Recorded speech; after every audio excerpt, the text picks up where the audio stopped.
Let's switch off now. Okay. Well, welcome everyone, and very pleased to see you all for this new Colour Learning Hub webinar. So my name is Joanna, for those of you who don't know me. I'm a professional coach and trainer based in Paris, and I specialize in diversity, inclusion, and interculturality. In 2020, I set up this Colour Learning Hub, which is an international network for learning. And the idea was to bring people together to discover new topics, to exchange on their own experiences with regard to these professional topics, and also to obviously gain new skills and perhaps learn new themes around professional and personal development. So this is what I've been doing for the last 3 years. And this year, we decided to do a focus on this notion of inclusive leadership. And so all our topics will be more or less related to this inclusive leadership theme. So the idea being that we are going to explore how to become an inclusive leader and the skill set that are necessary in order to achieve that. And so when we had our first webinar, my job was to sort of explain all that. And the idea is that through the webinars, we're going to talk about self-awareness, challenging stereotypes, developing theoretical knowledge, learning to work with a team, and finding solutions to bring team members closer together and to collaborate more effectively, and also to kind of integrate D&I practices into managerial practices. So these are the focuses of the year. And for today, Maria and I are going to be talking about women in the workplace, the challenges that they face, and of course, how to overcome these challenges in order to achieve professional fulfillment. So that's our objective today. So welcome to you all to our webinar, Playing Big in Your Career. So I'm going to hand over to Marie now and let her introduce herself. Great, thank you, Joanna. So yes, so for those of you who don't know me, I'm Marie Stevenson. I'm British, lived in France for 30 years now. And like Joanna, I'm a coach, I'm an executive coach, and I work with both women and men who need to really gain legitimacy in their careers, to really feel like they're in their rightful place, who also need to be able to communicate their message clearly. So I do a lot of work around public speaking and communicating in general. A lot of the work that I do is centered around overcoming the fear of judgment, because so many of us feel that we're being judged especially when we're expressing ourselves, when we're communicating, and this fear of judgment really holds us back a lot. So it's through the work that I've been doing that I really came to realize that there's a real need for a special program for women, because we have our own obstacles to overcome and we have our own mountain to climb.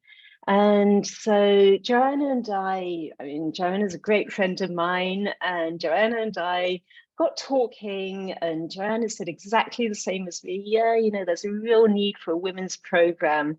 And that's how we actually came together, joined forces, and so we're bringing together our skills, we're bringing our skills to you today to offer you some key insights. So 5 key insights in how you as women can obtain career fulfillment.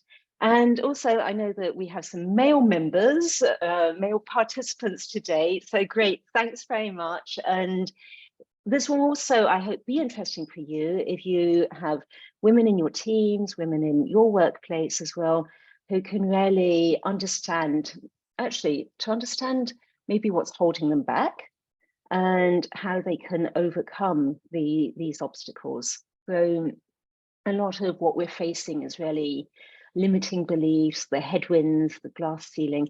So we're going to be talking about all of that today. And so to start, I'd like to ask you this question. What's your interest in our subject today? So whether you're a female participant or a male participant, I'd like to know, and if you could share your ideas, your thoughts in the chat, that would be great. I'd like to know What's brought you here today?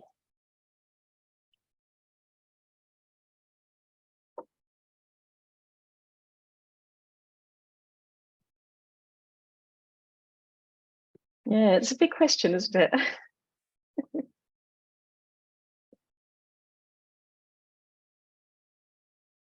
Any thoughts, any ideas that you'd like to share with us before we get going with our webinar? Maybe expectations as well. Well, Perhaps questions that you have in mind. questions, yeah. Okay, Jane's talking about the overcoming fear of judgment. Yes, definitely a theme. And that we're really going to be, we'll be covering that in a certain way. Release Have the tips, potential. release. What a wonderful word, Laurence. Yeah. Absolutely. Great, yeah. Brilliant. How to get more visibility, yeah, Julie, yeah, overcome the limited thinking, getting out there to do the job we're passionate about. Yeah, I think a lot of us can really relate to that. Super, great. Tools to navigate the career path as a woman. Yeah, thank you, Natalie. And Jane, going for a new manager job soon. I'm afraid I won't be chosen through like a technical skill when I have all the management skills. Okay, Jane, yeah, that's that one. Yeah, a lot of us women feel that. Okay, and we tend to just doubt ourselves far too much. Typically feminine. Okay, so thanks for sharing your thoughts. And we're going to move on now. And we're going to move on to the first part of this webinar, which is called Exploring the Heroine's Journey. Okay. So what is the heroine's journey? So in fact, this is inspired from the hero's journey, which was introduced by Joseph Campbell in 1949. And it's actually a framework that's used a lot, a storytelling framework that you'll find a lot in films, in books, in novels.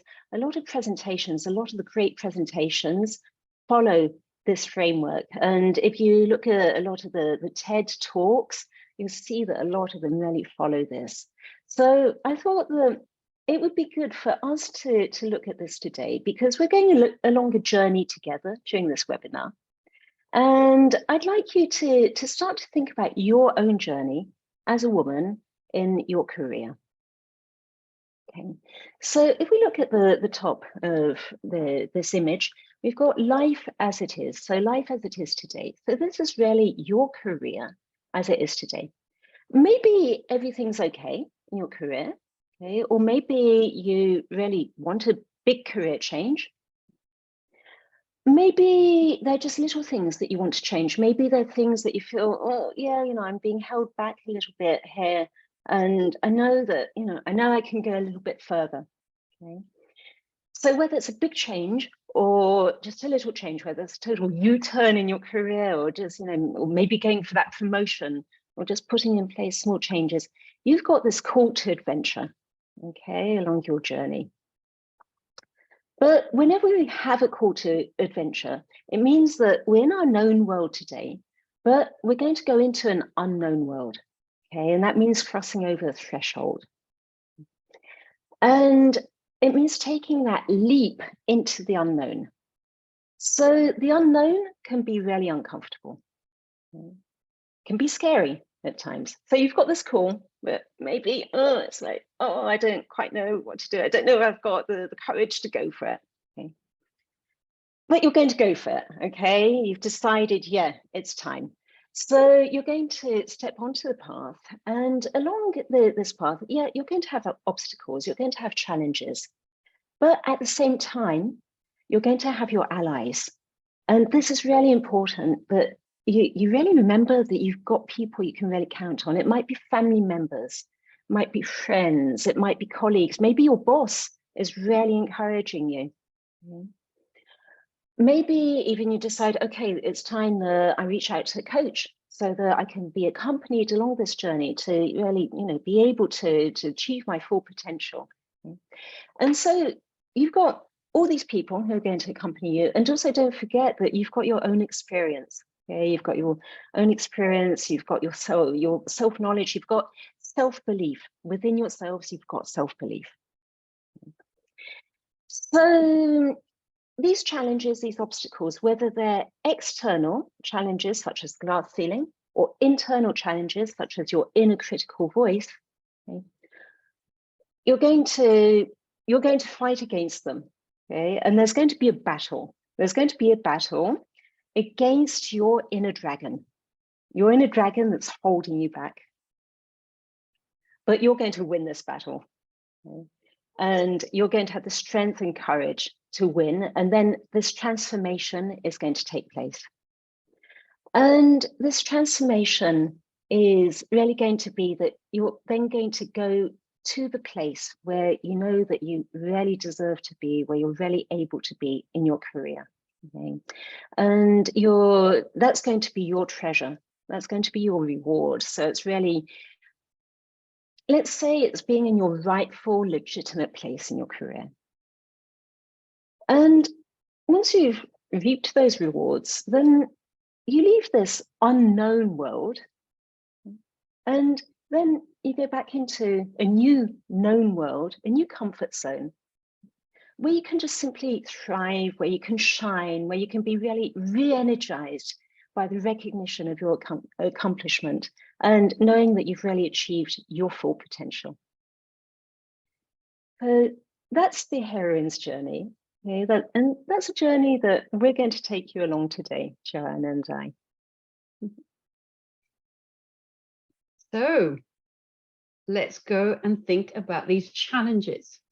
So in this second part, Maria and I would like to take you through the kind of challenges, or to get you thinking about some of the challenges that women face in the workplace. And I'm going to be talking to you about the external challenges, what the context, perhaps the history, perhaps trends, the ways of doing things have always impacted and continue to impact women's careers, and of course creating all kinds of questioning as a consequence. So I'm going to do it as in the form of a quiz. I'm going to so I invite you to give me your answers in the chat. So here's the first question for you. In France, women have always had the right to work without their husband's permission. True or false? False. Okay, so we have an overwhelming false. Fantastic. Now tell me, does anyone know since when women in France have had the right to work without their husband's permission? Since when have we had that right here in France? Oh, look at me. Look at these dates. Interesting. Interesting. Okay. So for some of you, it might be surprising or shocking even to realize that we have had this permission only since 1965. So the law was introduced in 1965. And married women were finally allowed to work without their husband's permission and to open a bank account in their own name. Okay, so what does this refer to? It refers to, the place that women had in the workplace, the authority, the legitimacy, which of course echoes a lot today even. I mean, it's been so many years, and yet we still perhaps doubt our place, doubt whether we have the right to apply for certain jobs. And I wonder to what extent, these kinds of laws, the fact that before we weren't allowed to work, how it impacts our sense of place in the workplace. Okay, second question. Women now occupy a wide range of jobs equivalent to those of men. True or false? In other words, if you think about all the professions that exist, are women equally present in all of them? Okay, I think once again, we have an overwhelming preference for false, where you're absolutely right. Women still not present in the majority of jobs. So there's a certain number in equal numbers. Okay, so in France, to be very specific, so in France, we quantify professions, okay, we call them les familles professionnelles, so professional families, okay, and in France we have 87, all right, there are 87 professional families in France. How many would you say, in how many are women equally present to men out of the 87? Out of 87 professional families, how many are women equally equally present to those of men? Oh my goodness, you're not very optimistic, are you, with your zeros and your fives? Well, listen, here is the answer. So out of 87 professional families, only 13 are composed of equal numbers of men and women. So women generally find themselves, the majority of women are in training, in teaching, training, and in the health sector, and of course in all sort of kind of assistant type jobs. That's 80% of women. So you can imagine the impact on careers as well in terms of the choices we make. But why do we make those choices? You know, this is what we call professional segregation. So how come we still have gendered professions? How come we still, you know, kind of gravitate towards certain roles and don't perhaps explore the potential in terms of the choices we have? Well, of course, there's the impact of maternity. There's the impact of stereotypes that hold women back in the choices that they make. And you know, perhaps, you know, there's some blatant sexism in some industries where we can't progress because we're not recognized as, you know, valid members of the team. So interesting, this notion of professional segregation and the impact on women's careers. Okay, next question for you. In your opinion, for every 100 men getting their first promotion, how many women are also promoted? So what would you say the answer is? Oh, 2. We really don't have any optimists in the room. No. Okay, so according to McKinsey, for every 100 women getting their first promotion, only 72 women are promoted. So this is a direct reference, of course, to the glass ceiling that Marie referred to earlier. So what are the reasons for the glass ceiling? Again, it's about, you know, presenteeism and the culture that being present equals being loyal, being dedicated, and of course, because the brunt of domestic chores falls on the shoulder of women. Women suffer the tensions between work-life balance and therefore are perceived as not engaged and not dedicated to their jobs. Of course, we know otherwise, but this perception has an impact on, you know, the nominations in the workplace. So, you know, the idea of the work-life balance, the idea of maternity, what else holds women back? It's this idea of you know, being in part of the network, being visible, and of course self-censorship, which Marie will explore with you in a moment. Okay, so the glass ceiling, another of the headwinds that women face in the workplace. One more question for you. In France, what is the average pay gap between men and women? What is the average pay gap today between men and women? 18, yeah, yep. Pretty good. Yeah, you're absolutely right. So even though women hold more qualifications than men, they are usually generally paid less.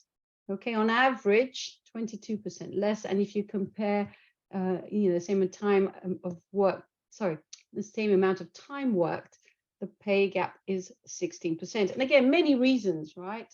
The choices in terms of the professions we go into, the sectors that we go into, of course, the impact of part-time work on women's salaries, and the fact, of course, that when a woman negotiates a salary and asks for a pay rise, the perception is very, very different to that of a man. So once again, it's about stereotypes and projecting what a woman, you know, is justified in asking for, and of course, what she feels she's allowed to ask for as well. So lots of things going on there when it comes to the pay gap.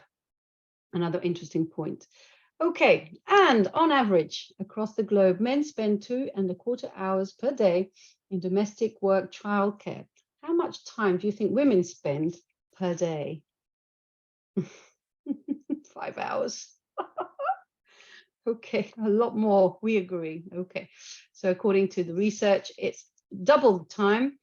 And so on average, it's 7 hours more a week. And again, it's about that, you know, what we call the maternity wall. Obviously, there's, you know, the pregnancy, but also once the children are there, and the impact on the choices that women make, because they feel it's a default. They have to make those choices. Obviously, today, things are evolving. Men are taking a more active part in childcare and domestic affairs. However, you know, the brunt is still mainly on women's shoulders. And of course, women are also having to deal not only with children, but also managing elderly parents. So, you know, that being sandwiched between the two is causing a significant strain on women's shoulders, and of course has an impact on their careers, and once again on perceptions of their commitment to their careers. So these external factors, I mean, these are just, you know, I've just shared 5 of you, and I'm, you know, there are many other challenges that women face, but all of these things have an impact on our career, which means what we need to think about is how to strategize, how to work around it,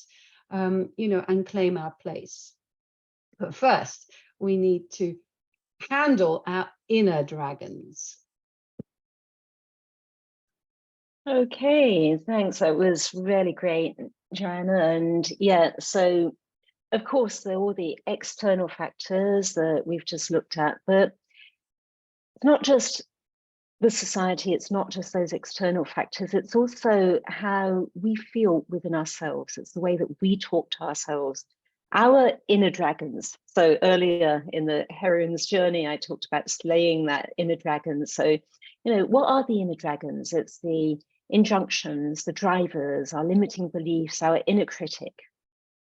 So let's take a look at each of these different inner dragons. And let's first of all take a look at the 12 injunctions of transactional analysis.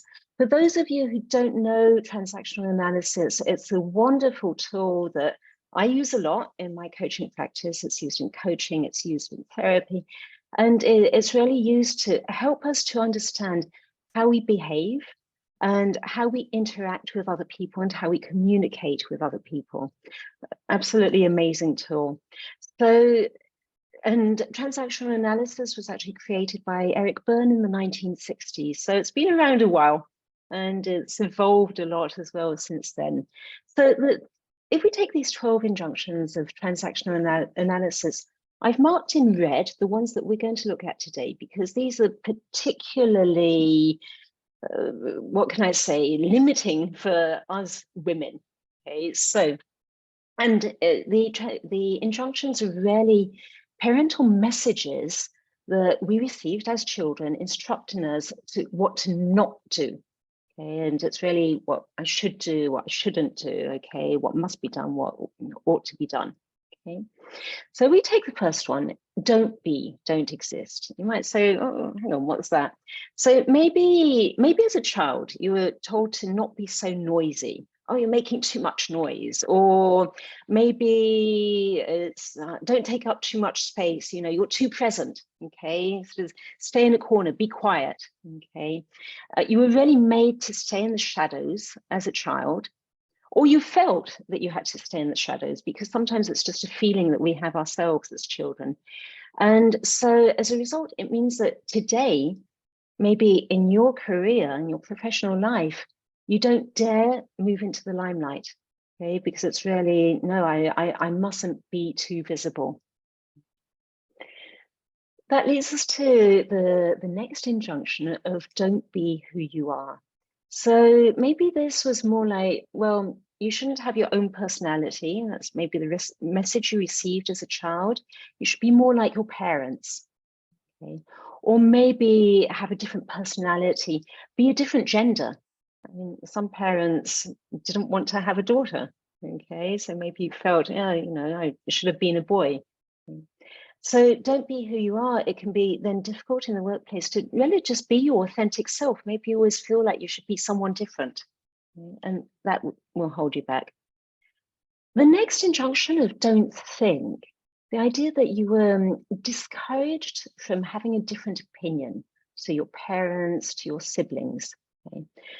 You can imagine how that affects you today in the workplace. It's really don't think, okay, well, don't have a different opinion to your boss, to your colleagues. And this might really stop you, it might really hold you back from expressing yourself in meetings, especially if there's any confrontational situation. The next one is don't be important. So maybe you grew up hearing things like children are to be seen, not heard, or don't talk at the dinner table. Okay, it's really like don't have an important place. Okay, and again, this is something that a lot of women have grown up with. Okay, it's almost like inferior because you're a woman, so don't be important. So again, in the workplace, it's, well, how can I take on that important role? How can I be an important manager, an important director? And the next one I want to talk about is don't make it in your life. So maybe as a child, your parents set unattainable standards that meant you just couldn't succeed, or maybe they didn't want you to surpass them, or maybe you just had a feeling that you shouldn't do better than your parents. Okay? Sometimes we see this with people who come from quite a poor background. Okay, they have this feeling like, oh, I mustn't do better. I mustn't earn too much money because I have to sort of remain loyal to my family, remain loyal to my parents. And so that can, again, hold you back in the workplace if you're going for that promotion, or a new position, or asking for a pay rise. You might actually end up not asking for enough because you feel like, oh, I shouldn't make it in my life. Okay. If that's clear for everyone, we'll move on to another important part of TA, which are the drivers. The drivers, what are these? These are really our characteristics. Again, it's messages that we've received as children, and it's the 5 characteristics of our, well, in the workplace, of our working style. So it reveals the way that we organize our time, the way that we work, the way we communicate with people, how we interact with people, and our management style, our leadership style. So let's go through these, and should make it clearer for everyone. We take the first driver of please me. Okay, this is a typical female driver. Okay, it's very strong with a lot of women. It's really this idea that I have to do things to please other people.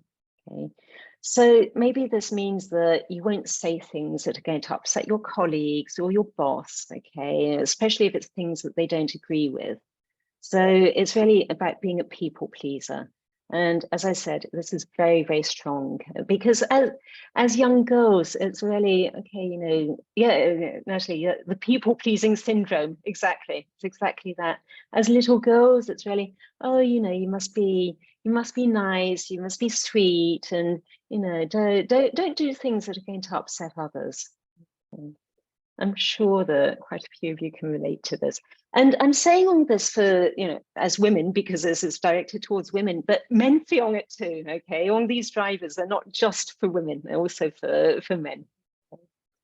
The next one is be strong. Okay, that's typical male driver, but a lot of women also feel it. And be strong in the workplace, that shows up as, okay, I'll just get on and do it by myself. I can do everything by myself. And maybe I have too much work to do, but I'm not going to complain. And if I need help, then I'm not going to ask for help. I'll do it all myself. I'm strong enough. The next one is, and exactly, don't ask for help. Yeah, exactly. The next one is hurry up.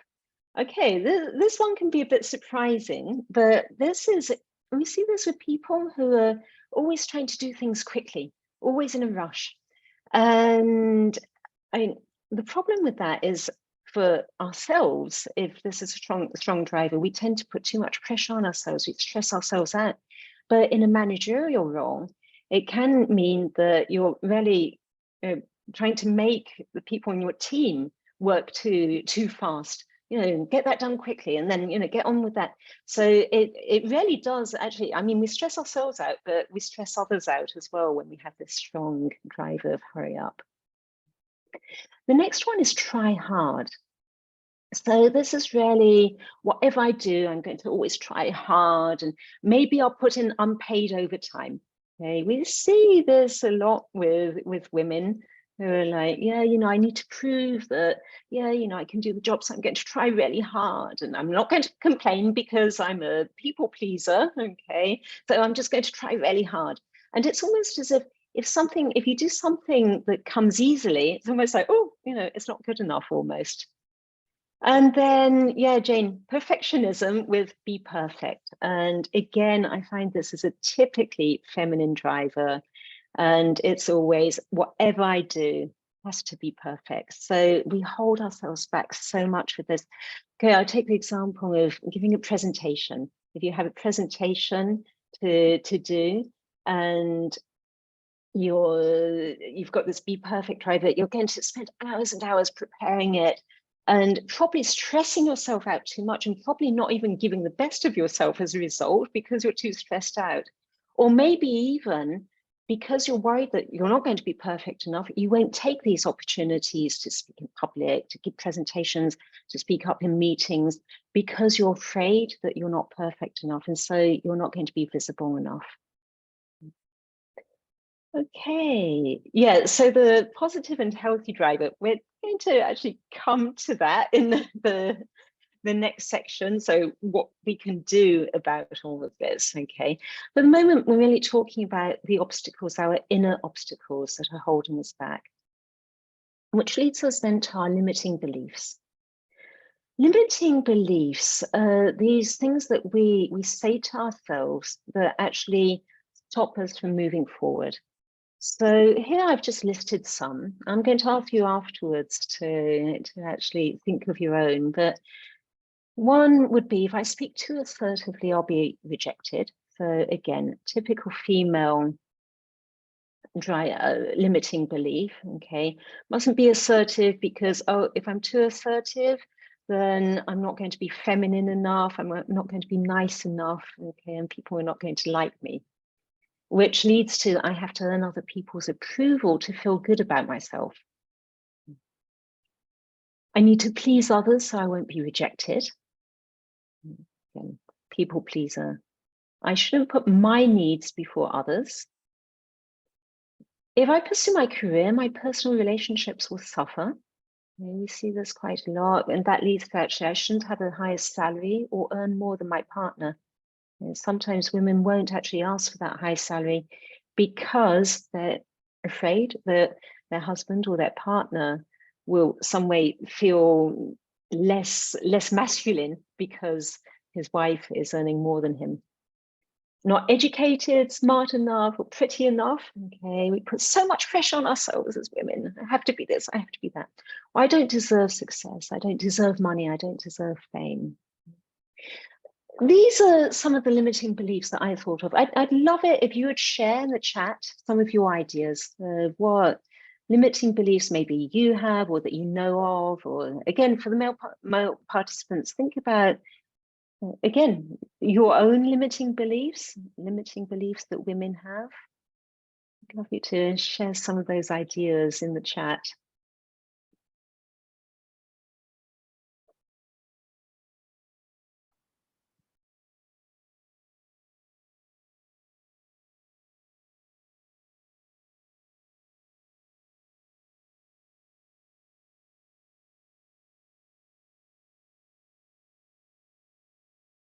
Maybe I've covered them all already.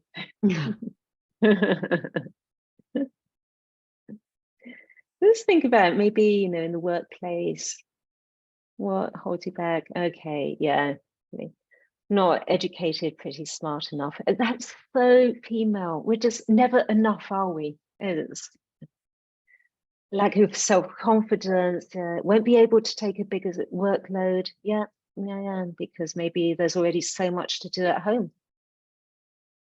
Trying too hard, exhausting ourselves in the process, the try hard driver. I have to try hard, yeah. My work won't be as good as the others. This is, comparing ourselves to others all the time. And I know women don't apply to jobs if they're not 100% qualified for it. Exactly. Especially when it comes to the technical skills. We really tend to underestimate our own technical skills. Great. Thank you very much for sharing those ideas. I mean, in the Q&A afterwards, we can maybe talk about this a bit more if you want some more ideas. Let's move on to our inner critic. So what's our inner critic? Is that little voice always telling us that we should do this or we shouldn't do that? Okay. And the inner critic really holds us back. So how can we quieten this inner critic? Okay, a few tips. I actually wrote a whole blog article about this if you want a bit more information, but just here I'm going to share some of the tips with you. So first of all, don't say to yourself, I. Okay, refer to it as my inner critic. So, for example, if you've got an important presentation coming up, don't say to yourself, God, I'm freaking out about this presentation. Okay? My inner critic is so stressed out about this presentation. Okay, it makes all the difference because it removes it from you. It's not the core part of you. What I love to do is give it a name to personify it. Okay, so you might want to call it Slave Driver, Cruella, Darth Vader, or choose a first name that you really don't like. Okay, and then talk to it. Okay, and you might even listen to it and find it so ridiculous. You might actually want to laugh at it. Okay, takes the pressure away of this inner critic, okay, that's really holding us back. Little witch, I love it. Exactly, that's a great one. At the same time, having said that, be compassionate towards your inner critic's motives. Cruella, yeah. Or change the W to B. I love that. Yeah, exactly. That's a great one. But yeah, also be compassionate towards its motives, because at the end of the day, what does the inner critic want to do? It wants to protect us. It's scared, okay? It's going back to our primitive brain, our reptile brain of feeling that fear, okay? And so it wants to protect us against what it sees to be a danger, okay? So listen to it, okay? Listen to what it's saying and just say, thanks for your feedback, but you know what? I can handle this just fine. Personally, my inner critic, I call it Miranda. Miranda from The Devil Wears Prada. Okay. And I just say, hey, you know what, Miranda? Yeah, okay, I get it. You want to protect me, but I'm fine. I can handle this. Okay, just let me get on with it. Okay, great. Okay, so let's move on from the inner critic, and I'm going to leave Joanna to talk about identifying the next steps. Thank you, Marie. Thank you for those wonderful insights into what's going on inside our minds as well as outside. Thank you. Okay, so as you've seen, we've tried to explore the sort of what we call, Marie and I call the headwinds, the things that we struggle against as women in the workplace. So you have all these external factors that we refer to, the glass ceiling, the professional segregation, perhaps, this sort of unequal share of domestic and childcare responsibilities, all the things that we handle. And then, of course, there's the other part, which is what Marie's been exploring with you, the inner critic, the inner dragons, the questions that we ask ourselves and the doubts and the fears that we have that also hold us back when we, navigate our careers and aim for specific targets and objectives, and we want to get on. So in this third part, what we'd like to do is to kind of take a more pragmatic look. We know these headwinds exist. We know that these factors are there.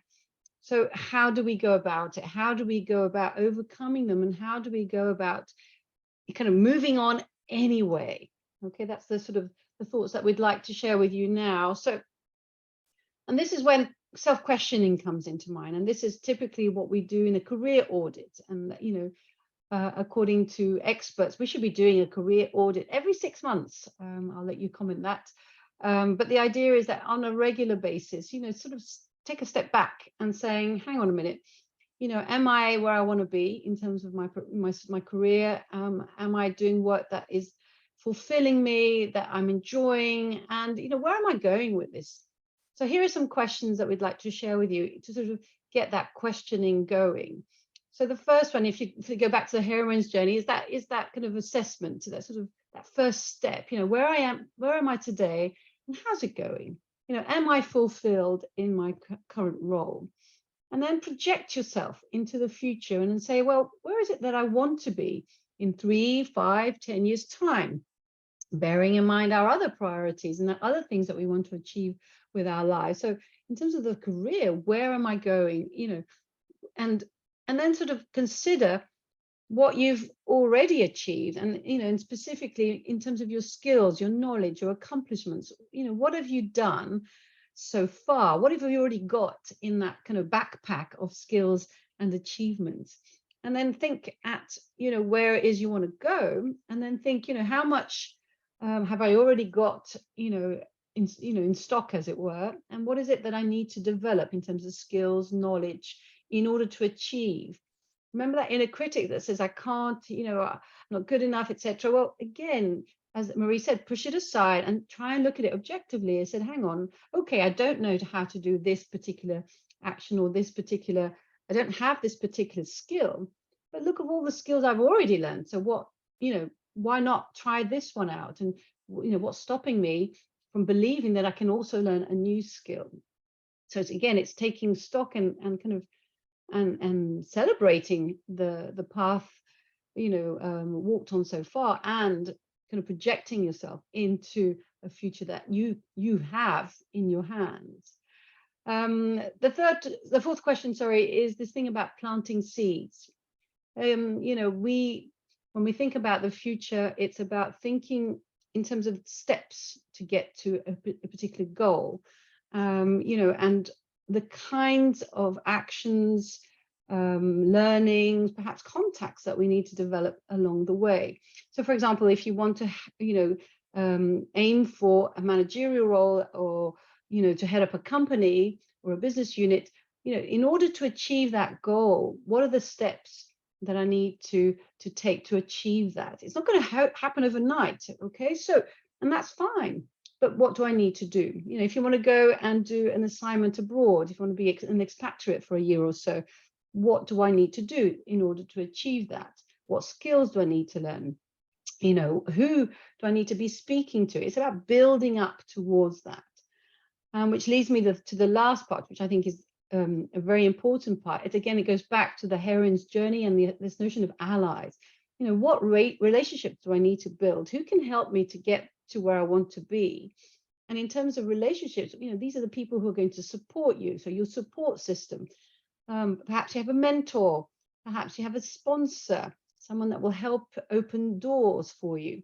And then, who are the people who are the decision makers, and how do I make myself visible to them? These are the questions we need to be asking ourselves. And then if you think about the bigger picture, and then saying, okay, now I know where I'm going, and I know who I can rely on, and the steps I need to take. Well, it's going into the detail, it's thinking about the value that you bring. It's thinking about how to be more visible. This notion of branding, personal branding, is it on social media? Is it giving talks? Is it being, speaking up in meetings? What is it that will allow you to be visible? It's about thinking in terms of your reputation, the skills you need to learn, and of course, listening to the inner critic and finding a way to, create a distance from that or overcome them by, looking at what you've achieved so far, thinking about the success stories, thinking about, your purpose and the value that you bring. So all these things are part of that, kind of those first steps in order to achieve that professional fulfillment. And then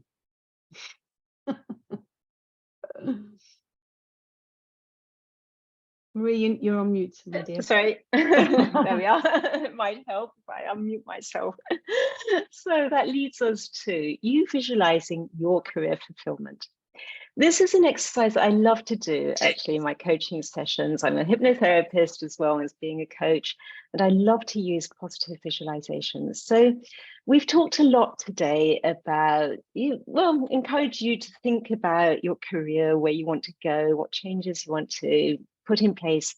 And we've talked about what may be holding you back, okay, all these external factors, internal factors, what you need to do in order to move forward. So now we're going to just take a moment of relaxation.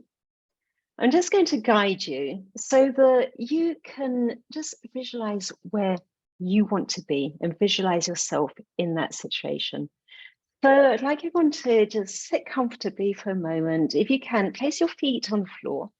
Have them nicely placed on the floor. If you can, place your hands on your thighs and let your back just settle comfortably. And just observe your breathing. Don't change anything, just observe your breathing. You can have your eyes open or closed as you like. If your eyes are open, keep them just fixed on one spot. And then take a few deep inhales through your nose and exhale through your mouth. And let it all out. Your next inhale, just inhale everything positive you have in your life. And exhale everything negative, all the stress, pressure that you want to get rid of. And just keep doing that a few times. Everything positive that you have, that you want to keep, that you want to bring into your life. And exhale out all the stress. And just do that a few times at your own pace. Until you can feel that your body is starting to really relax. And just listen to my voice accompanying you, listen to the silence that's settling deeper within you. And as you become more and more relaxed, I'd like you to just imagine yourself in a very peaceful place where you like to go, where you know that you can just let go of it all. It might be by the sea, on a beach, it might be in the forest, in the mountains, by a lake, in the countryside, wherever. And just visualize yourself there, feeling very, very calm, very peaceful, very relaxed.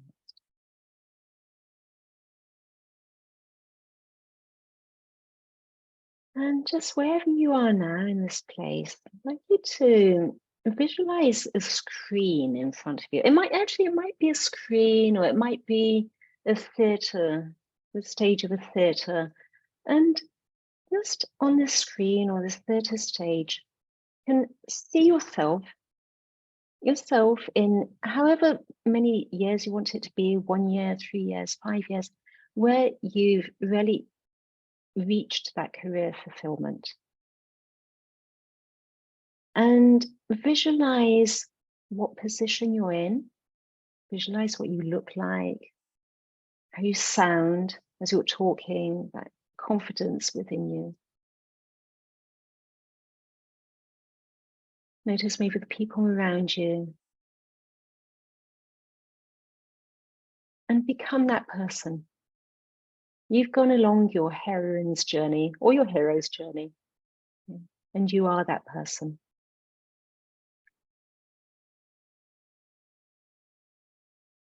And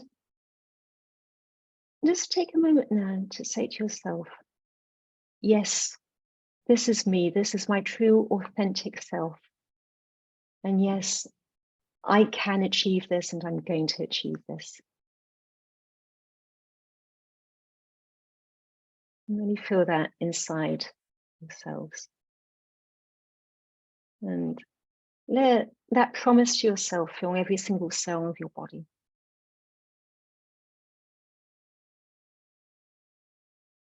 And now take, again, a deep inhale through your nose.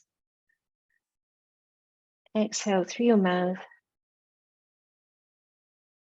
Start to wake up your body, make any movement that you need to come back into this present moment. Okay, welcome back, everyone. And that's actually an exercise you can do by yourselves. It's very simple. Whenever you need to visualize something positive, okay, it's so easy to do, just a few minutes. Okay, and now this leads to really the last part of our presentation today. We have a question for you, Joanna and I. And that question is, are you ready to take that first step forward? Okay. If the answer to that question is yes, or if you think, oh, maybe it's time, I'd like to present the program that Joanna and I have created together. Okay, today was really just a summary really of this program, that Playing Big in Your Career program, okay, for women to achieve their professional fulfillment. And as we've looked at today, which, as I say, was really a summary. Thank you. I see that's relaxing. Absolutely great experience. Great. I'm glad you enjoyed that exercise. Okay, and our program will be covering these points. It's really, as we saw, deciding it's time to make a move. First step.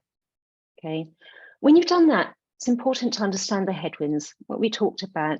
Okay, everything in the society that's holding us back, and identifying what's holding us back ourselves. Okay, so the society, external factors, internal factors.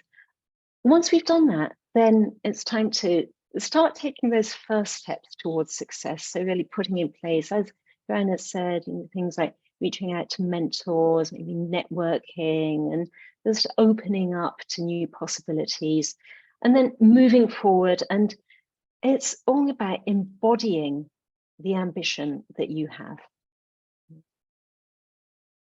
That's a summary of the program that we've created together. And we would love to talk to you about it more. So if you're ready to go along this journey, do make an appointment with us, reach out to us, okay, either to Joanna, myself, or both of us, so that we can define an action plan, identify the objects to be reached, discuss your current situation and needs.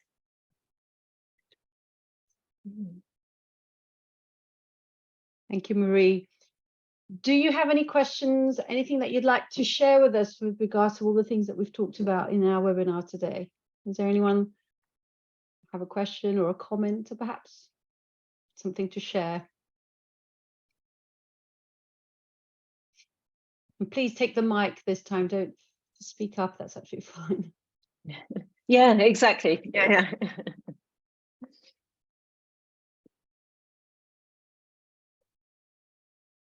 Maybe I've made everyone a bit too relaxed. No, I think Really, we're too zen now. We're too zen. Can't take any decisions now. It's just not possible.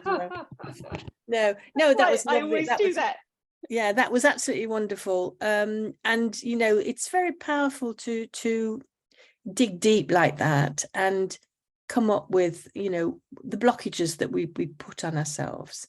And sounds really interesting, your program. Tell me more about the program. Is it over a period of what length of time? Can you give me more details now, or would you prefer that just people call you for it? We could give more details, but maybe it might be better for us to have an individual discussion about it. I mean, just briefly, it's a program. It's really of group sessions and individual coaching sessions. Okay, and it's really about, so Joanna and I, we have different experience in our coaching practice, and so that's why we're going to really come together, as we did today actually, and join forces to bring you both of our different types of experience, the concrete experience, and also the more, I mean, Joanna's more into the sort of concrete side of what's holding women back. I'm much more into the psychological side, okay? And that's why we'll be having master classes and group sessions, and then individual coaching, so that people can really work on their own limiting beliefs and everything that's holding them back personally, because there are things that we have in common, but we also have a lot of differences. So that's briefly what the program is. But I mean, really, it would be wonderful if you want to learn more about it. We'd love to fix an appointment with you. Thank you so much. I wanted to say that I have to digest the information, think about it, but of course, it's open I open a door with you, and now I have to walk a little bit. Great, thanks for that feedback, thank Marie. you so much. In 1 hour, it was very interesting. Thank you.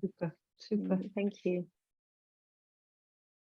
Now, Jane, you made an interesting point earlier about generations. I can't remember where it is, the comment. I'm reading it, I'm trying to find it.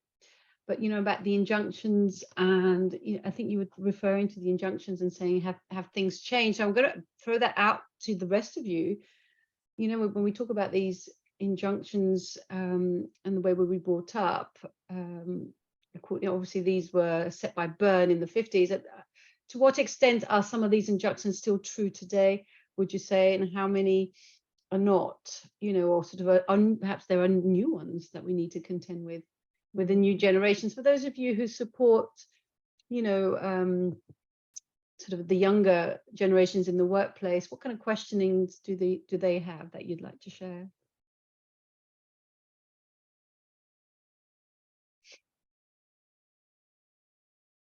I think perhaps the younger generation now, they're more vocal than we ever were. Definitely. You know, and if they're not happy about something, you know, it'll come out pretty quickly. And of course, you know, with their knowledge now, their knowledge, particularly in the, you know, in the computers and all that, where they go at the speed of light, you know. I think it must be very hard for HR managers to keep the good elements, because they just move on. They'll just get headhunted and off they go, which was not the case 20, 30 years ago. So I really pity HR managers.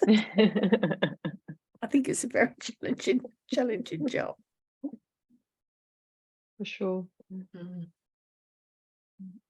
Jane, a word? Yeah, I'm just thinking about all the people all the apprentices I've had, and I've now got a very young colleague as well in Colombia.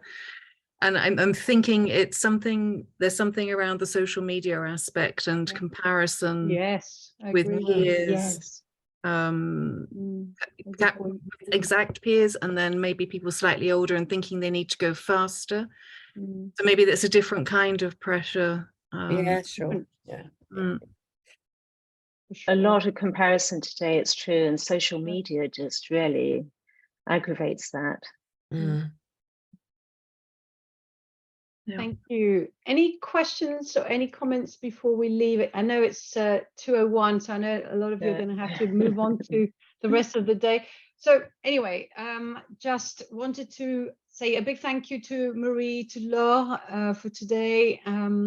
And, you know, I hope that you found this webinar interesting and kind of thought-provoking, and, you know, don't hesitate to reach out to us if you want to take the conversation further. Our next webinar, I'm just going to share my screen again quickly one more time, is coming up on the 12th of May. And this time we'll be talking about the complexity and change management with Pierre. And the title is Les questions clés du leader pour mettre en œuvre le changement et faire face à la complexité. So it's a different angle on leadership. So again, it's about, you know, how do we be more effective leaders in the workplace? And that's what Pierre will be exploring with us next time. So don't forget to sign up for the 12th of May at 1 o'clock. So before we leave, a little word in the chat would be lovely. Maybe a takeaway, a learning, something that you know, something that's marked, you know, kind of made an impression on you during the webinar. So it'd be lovely to hear from you before you leave. You know, what do you take away from our discussions today? Here's wishing you all a lovely afternoon, a wonderful Easter weekend. Enjoy all that chocolate and family time and fresh air, whatever it is that you're doing this weekend, and the break. And look forward to seeing you all very, very soon. Thank you all. Thanks for listening. It was wonderful seeing you all. Thank you. Thank you. Bye. Bye-bye. Thank you. Guilt-free chocolate Easter. Yes, indeed. I'll stop listening to Corella. I love it. Yeah.